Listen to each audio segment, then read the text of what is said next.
When the Soviets used the phrase ideological subversion, what do they mean by it? Ideological subversion is the slow process which we call either ideological subversion or active measures, активные мероприятия in the language of the KGB, or psychological warfare.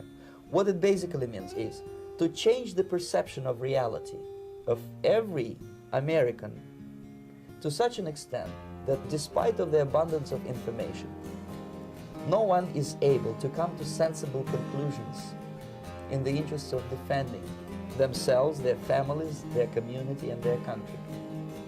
It's a great brainwashing process which goes very slow, and it's divided in 4 basic stages.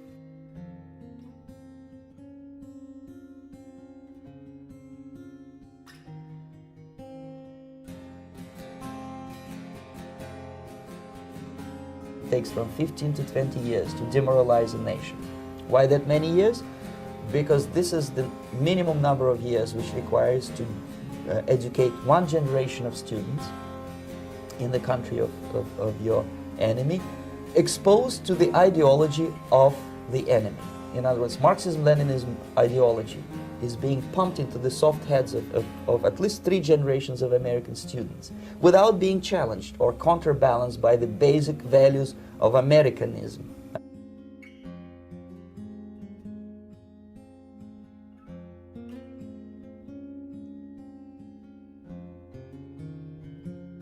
The demoralization process in the United States is basically completed already.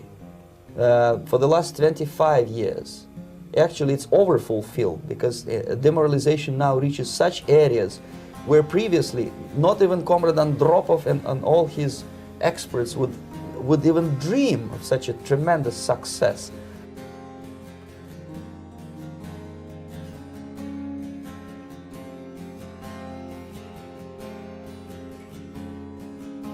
A person who was demoralized is unable to assess true information. The facts tell nothing to him.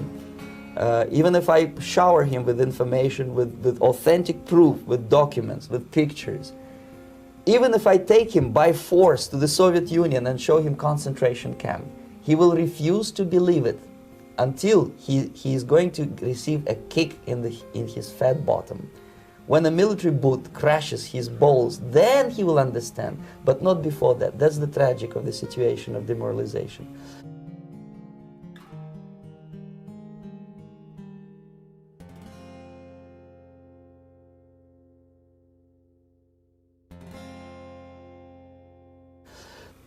The next stage is destabilization.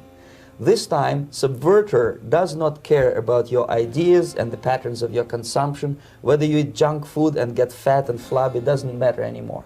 This time, and it takes only from 2 to 5 years to destabilize a nation, what matters is essentials: economy, foreign relations, defense systems.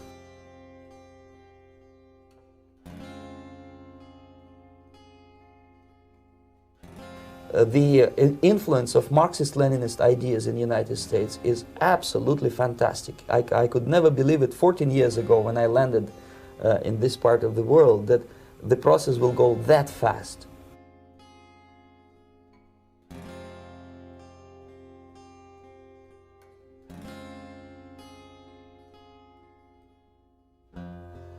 The next stage, of course, is crisis. It may take only up to 6 weeks to bring a country to the verge of crisis. You can see it in Central America now.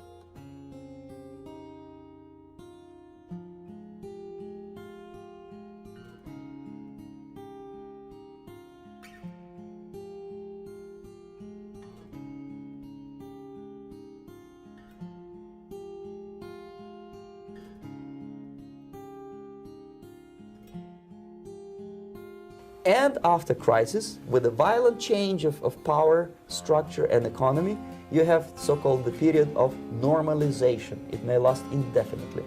Normalization is a cynical expression borrowed from Soviet propaganda. When the Soviet tanks moved into Czechoslovakia in '68, Comrade Brezhnev said, "Now the situation in brotherly Czechoslovakia is normalized."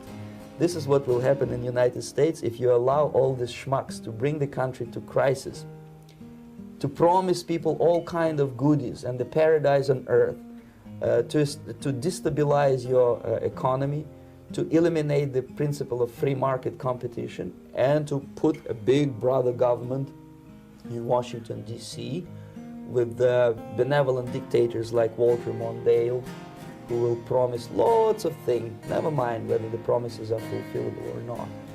Your leftists in United States, all these professors and all these beautiful civil rights defenders, they are instrumental in the process of the subversion only to destabilize the nation. When their job is completed, they are not needed anymore. They know too much. Some of them, when they get disillusioned, when they see that Marxist-Leninists come to power, obviously they get offended. They think that they will come to power. That will never happen, of course. They will be lined up against the wall and shot.